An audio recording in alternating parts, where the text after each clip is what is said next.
Penyidik Kejati Sumsel tetapkan 2 tersangka baru terkait kasus dugaan korupsi internet desa. Dinas Pemberdayaan Masyarakat Desa atau PMD Kabupaten Musi Banyuasin tahun anggaran 2019-2023. Kasus dugaan korupsi kegiatan pembuatan dan pengelolaan jaringan atau instalasi komunikasi dan informasi lokal desa pada Dinas Pemberdayaan Masyarakat Desa PMD Kabupaten Musi Banyuasin tahun anggaran 2019-2023. Penyidik Kejaksaan Tinggi Sumatera Selatan kembali menetapkan serta menahan 2 tersangka baru. Kedua tersangka tersebut yakni Rido RD selaku Kepala Cabang PT Info Media Solusi Net atau ISN tahun 2023, serta Muzen MH selaku Kasih Program Pembangunan Ekonomi Desa pada Dinas PMD Kabupaten Musi Banyuasin.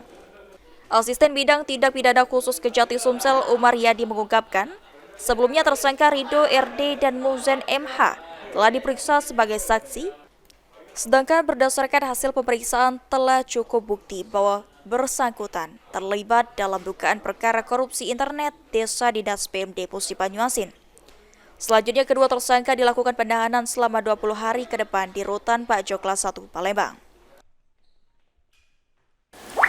Berdasarkan hasil pemeriksaan terhadap saksi-saksi tersebut, penyidik menganggap telah menemukan minimal 2 alat bukti sebagaimana dimaksud dalam pasal 184 KUHP. Selanjutnya, penyidik telah menetapkan 2 orang saksi ini sebagai tersangka.